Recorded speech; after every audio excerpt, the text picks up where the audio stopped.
صاحب کا واقعہ میرے سامنے آیا. مسلمان تھے, ساری زندگی ایک اشکال کا جواب نہ ملنے کی وجہ سے گمراہی میں گزری. انہوں نے اپنا واقعہ بیان کیا ہے کہ میں کہیں بہت پہلے کی بات ہے, کہیں کسی غیر مسلم نے مجھ پر اعتراض کیا کہ تم مسلمانوں کے جو پیغمبر ہیں معاذ اللہ نقل کفر نباشت, وہ تو معاذ اللہ عیاش تھے, انہوں نے تو 9 شادیاں کی ہیں بھائی, یہ کیسے پیغمبر ہیں, یہ کیسے آخرت کے خوف رکھنے والے. کہہ رہے ہیں یہ اشکال میرے دل میں, اس اشکال نے ایسے وسوسے پیدا کیے کہ میں اسلام سے دور ہو گیا. حالانکہ ان کو چاہیے تھا کسی عالم کے پاس جا کے اپنے اس اشکال کو حل کر لیتے. انہوں نے کہا یار یہ تو بڑا اشکال ہے, 9 بیویاں رکھی ہوئی ہیں ایک ٹائم پہ, اور امت کو 4 سے زیادہ پر کیا لگائی ہوئی ہے, پابندی. اور پھر 9 سال کی عمر کی لڑکی سے بھی شادی کی, حضرت عائشہ سے. تو کہتے ہیں میرے دماغ میں اتنے وسوسے آئے نا کہ میری زندگی کس میں گزری, عیاشیوں میں. ساری جوانی عیاشیوں میں برباد کر دی, جو اصل عمر ہوتی ہے انسان کی بننے کی. لیکن اللہ کا فضل ہوا, کہتے ہیں میں نے کسی عالم کا کہیں بیان سنا, اس بیان میں وہ تذکرہ کر رہے تھے, انہوں نے مجھے اس کی پوری حکمت بتائی, تو میرا دماغ صاف ہو گیا کہ یار میں خامخواہ میں گمراہی میں پڑا رہا ہوں.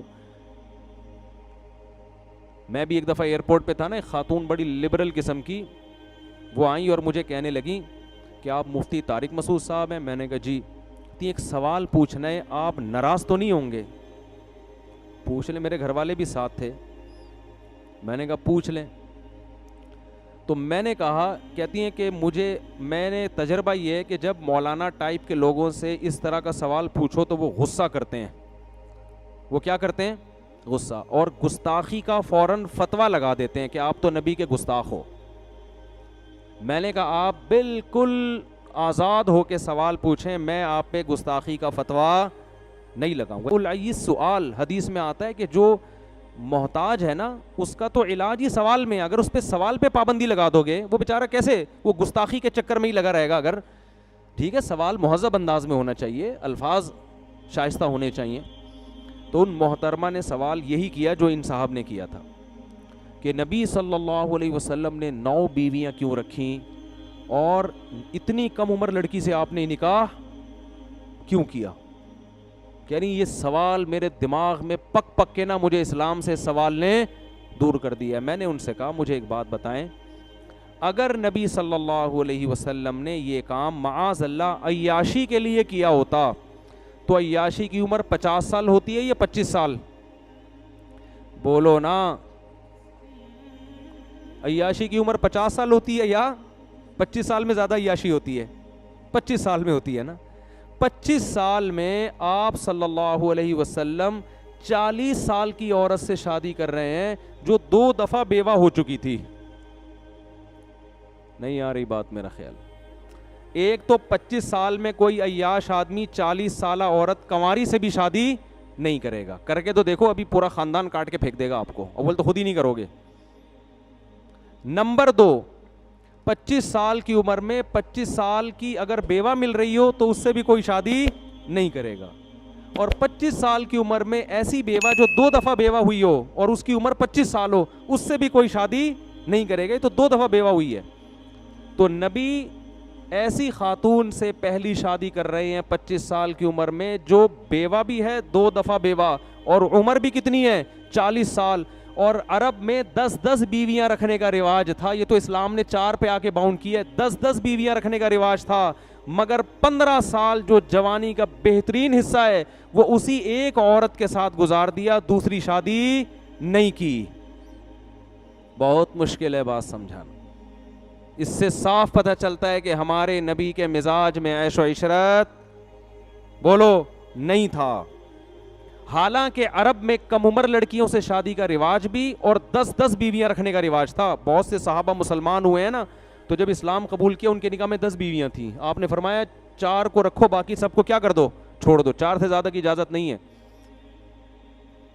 تو جس ماحول میں 10 بیویاں رکھنے کی اجازت ہے, جس میں آپ کو آفریں کی جا رہی ہیں کہ آپ اپنے مشن سے پیچھے ہٹ جائیں, عرب کی سب سے خوبصورت ترین عورتوں سے ہم آپ کی شادی کرا دیں گے, لیکن آپ صلی اللہ علیہ وسلم فرماتے ہیں کہ میرے ایک ہاتھ پہ چاند اور ایک پہ سورج رکھ دو گے میں اپنے مشن سے پیچھے نہیں ہٹوں گا. اور 15 سال آپ نے 40 سالہ بیوہ کے ساتھ گزار دیے, جوانی کا بہترین حصہ, جبکہ کلچر اور ماحول اور معاشرہ آپ کو زیادہ شادیوں کی پرمیشن کیا ترغیب دے رہا ہے. اس زمانے میں کلچر تھا, ایک کو معیوب سمجھا جاتا تھا.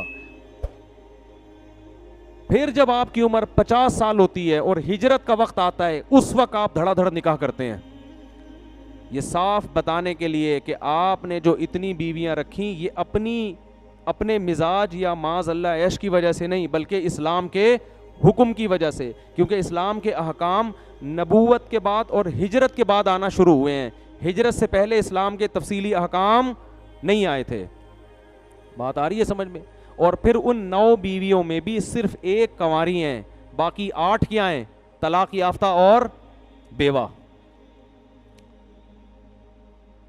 جبکہ عرب کا کلچر اجازت دے رہا ہے 10 بیویاں رکھنے کی بھی, تو آپ نے 9 رکھی, وہ بھی 50 سال کے بعد.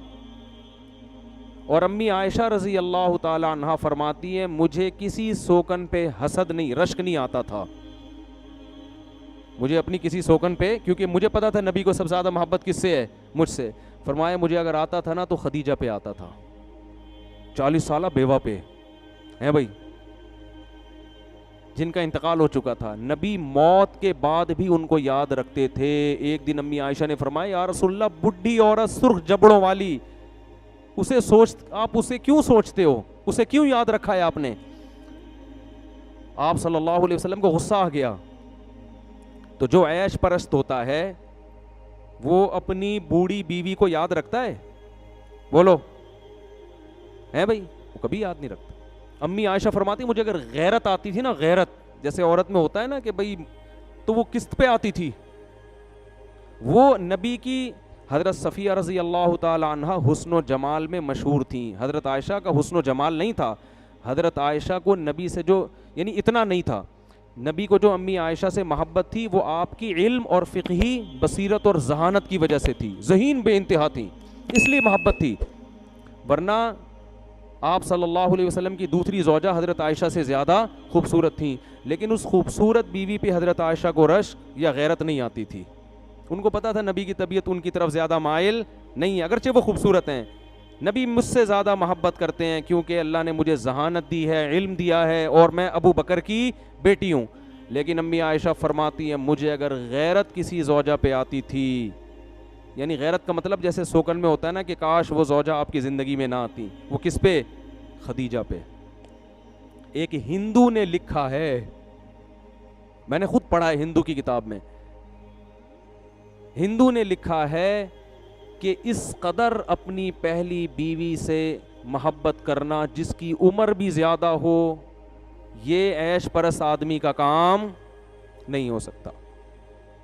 اور امی عائشہ نے جب فرمایا نا کہ آپ ان سے اتنی محبت کیوں کرتے ہیں, فرمایا اے عائشہ اس نے مجھے اس وقت سہارا دیا جب میری قوم نے مجھے دھتکار دیا تھا. تو آپ ان کی کوالٹیز دیکھ رہے ہیں, صفات دیکھ رہے ہیں. عیش پرست آدمی صرف شکل دیکھتا ہے, اوصاف نہیں دیکھتا.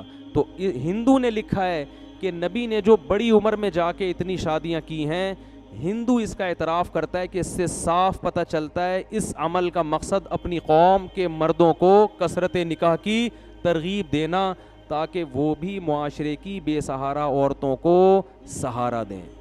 آئی بات سمجھ میں کہ نہیں آئی؟ تو خیر, اور رہا یہ مسئلہ کہ امت کو تو 4 اور خود زیادہ, تو دیکھو اگر آپ صلی اللہ علیہ وسلم معاذ اللہ نقل کفر نباشت آپ کی طبیعت میں عیش ہوتا تو عیش پرست آدمی خود بھی عیاشی کرتا ہے, دوسروں کو بھی عیاشی کی اجازت بولو دیتا ہے. وہ دوسروں کے لیے سخت قانون تھوڑی بنائے گا, وہ کہے گا بھائی جب میں 9 رکھ رہا ہوں تم 10 رکھو, کیونکہ اس پہ تو انگلی بھی اٹھے گی نا کہ آپ ہمارے لیے کیوں کر رہے ہیں کم. تو اس سے پتہ چلتا ہے کہ نبی صلی اللہ علیہ وسلم کو اللہ نے جو اجازت دی تھی ایک سے زیادہ عورتیں رکھنے کی, اس میں حکمتیں اور مصلحتیں تھیں, اور امت پر 4 سے زیادہ کی پابندی اس لیے لگائی کہ قیامت تک اب ایک قانون بنایا جا رہا ہے. اس قانون میں اگر آپ کو 4 سے زیادہ کی اجازت دے دی تو مالدار لوگ 15 20 رکھ لیں گے, غریبوں کے حصے میں ایک بھی. بولو عورتیں اتنی تھوڑی پیدا ہو رہی ہیں, اتنی تھوڑی عورتیں کوئی برساتی مینڈکوں کی طرح پیدا ہو رہی ہیں، دھڑ دھڑ 10 رکھو، 20 ادھر کر دو، 40 ادھر کر دو. اس کا نتیجہ یہ نکلتا کہ غریب عورت اکثر مالدار کو ترجیح دیتی ہے. کروڑ پتی لوگ 10 بھی رکھتے، وہ کیا کرتے، 10 بنگلے بنا کے دے دیتے، غریب عورتوں چلی جاتی. اور جو بیچارہ معاشرے کا غریب آدمی ہے، ان میں آدھے سے زیادہ لوگ گٹر کے ڈھکنوں پہ بیٹھ کے گزارا کرتے. تو اسلام نے کہا کہ بھائی 4 سے زیادہ نہیں. سمجھ رہے ہو؟ کیونکہ عورتیں ایک حساب سے پیدا ہوتی ہے نا. تو یہ بہت ساری مسئلے تھے اس میں. تو وہ صاحب جو پوری زندگی ان کی جوانی برباد ہوئی، گناہوں میں گزری، آخر میں ان کو اس اشکال کا جواب ملا. کہتے ہیں میں اتنا رویا جب مجھے جواب ملا. میں نے کہا اتنی پاکیزہ سیرت آپ صلی اللہ علیہ وسلم کی، اور میں نے ساری زندگی اس وسوسے میں برباد کر دی. تو غیر مسلم اسی پہ گھومتے